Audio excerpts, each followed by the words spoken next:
वेळ आहे, कुणाच्या तरी विषयी चांगला भाव तुमच्या मनात येऊ द्या. हे जग लहरींनी बनलेलं आहे. तुम्ही जो विचार करता त्याच लहरी तुमच्याकडे अट्रॅक्ट होतात. ज्ञानोबांनी उगाच नाही सांगितलं ऋणू झुनू रे भ्रमरा. इकडे तिकडे पळणाऱ्या मनाला ज्ञानोबांनी सांगितलं बाबा रे तू स्थिर हो. आणि कुठे स्थिर हो? चरण कमळ दळू रे भ्रमरा. संतांच्या चरणाजवळ येऊन स्थिर हो. नमस्कार. नमस्ते बापू. आता तुमच्या म्हणण्यानुसार झाड लावून झाले, बरोबर आहे का? खड्डा काढला, स्वतः खड्डा काढला, झाड आणलं. परवा ही झाडं आणताना सुद्धा तुमचं योगदान होतं इथं आपल्या शेडवर ठेवताना. आणि आज झाड लागतं या, तर झाडाबरोबरची काही पार्श्वभूमी ती मला ऐकायला आवडेल. कशाच्या निमित्ताने झाड लावले आज?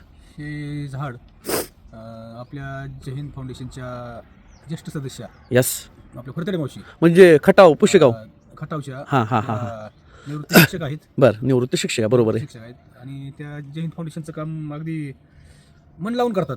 बरं. आणि त्याचबरोबर विधवा मुक्तीसाठी हां हां हां त्यांना हळदी कुंकवाचा मान मिळावा बरं बरं बरं विधवा महिलांना, त्यासाठी त्या काम करत असतात. बरं बरं बरं बरं तर त्यांचा वाढदिवस होता मध्ये मध्यंतरी, बरोबर, आपली चर्चा झाली. तर त्यावेळेस बापूरावला त्यांचा मेसेज आला, मी तो वाचला होता की बाप्पू मला सर्वांनी शुभेच्छा दिल्या पण तू नाही शुभेच्छा दिल्या, विसरलास का? विसरलास तू मला. तर बापूरावनी मग ते आमचा विषय झाला. मला बापूराव म्हणली मावशीचा मेसेज आला, मी वाचला होता. बापूरावला म्हटलं आपण एक काम करू, मस्तपैकी झाड लावूया का आपण. आणि ते योग आज आलाय. योग आला आणि परतडे मावशीचं मावशींचं आणि तुमची ओळख कधीपासून?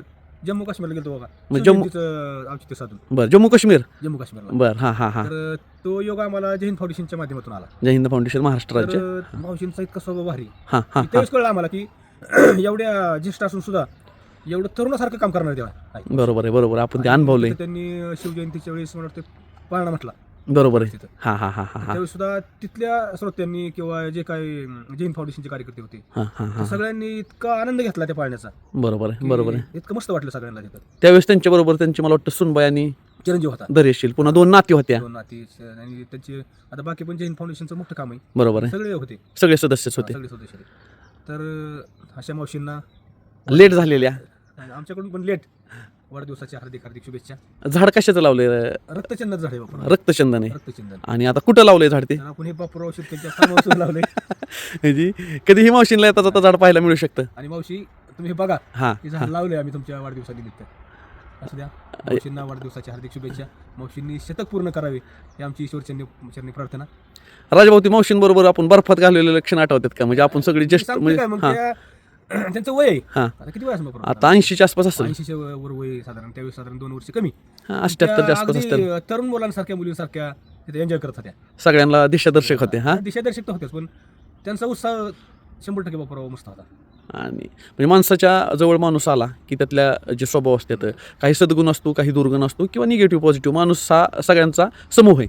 तर निगेटिव्ह गोष्टीकडे त्या विधवा मुक्तीसाठी महाराष्ट्रात बऱ्याच ठिकाणी हां ग्रामपंचायत सुद्धा घेतला होता. हां नाही, 15साठी त्यांचं ग्रामपंचायतीने घ्यावं म्हणून त्यांचा अठ्ठा असेल, परंतु शेजारी असणारं लाट असेल हां, किंवा बरीचशी गावं त्यांनी हे केली. हां विधवा मुक्तीसाठी. त्यांचं कुटुंब तर असं म्हटलं आहे की इथून पुढच्या काळासाठी म्हणजे शिक्षणाचं दान करणाऱ्या मावशींना आता जय हिंद फाउंडेशनच्या काम आणि प्रसार प्रचारासाठी आम्ही त्यांना मुक्त केले. तर अशा मावशींना मित्रांनो, मी प्रमोद शिर्के आणि आमचं राजाभाऊ परवा घडलेल्या गोष्टीतून किंवा विचारातून आलेलं हा रक्तचंदन लागला आहे. कोणत्याही गोष्टीचं निमित्त किंवा काळ वेळ ही ठरलेली असते. त्या दिवशी आमच्या झालेल्या लेट शुभेच्छा. आज हे रक्तचंदनाचं झाड आमच्या घरी यायचं होतं. येणाऱ्या शेकडो वर्ष म्हणजे हे झाड म्हटलं की मावशींचीच आठवण येत राहणार असं कार्य आमच्या हातातून घडणार होतं. आणि राजाभाऊ काळे ज्यांचं पंधरीत गीताई 5 स्टॉल, 5 स्टॉलवर होते, आवाज दिला की आपसुकच आम्ही एकमेकाच्या आवाजाला हाक देतो. आज एक झाड लागले, एक वेगळं पण जपलं आहे आम्ही. आणि या थंड वातावरणात मावशींना पुढील वाढदिवसाच्या हार्दिक शुभेच्छा. धन्यवाद.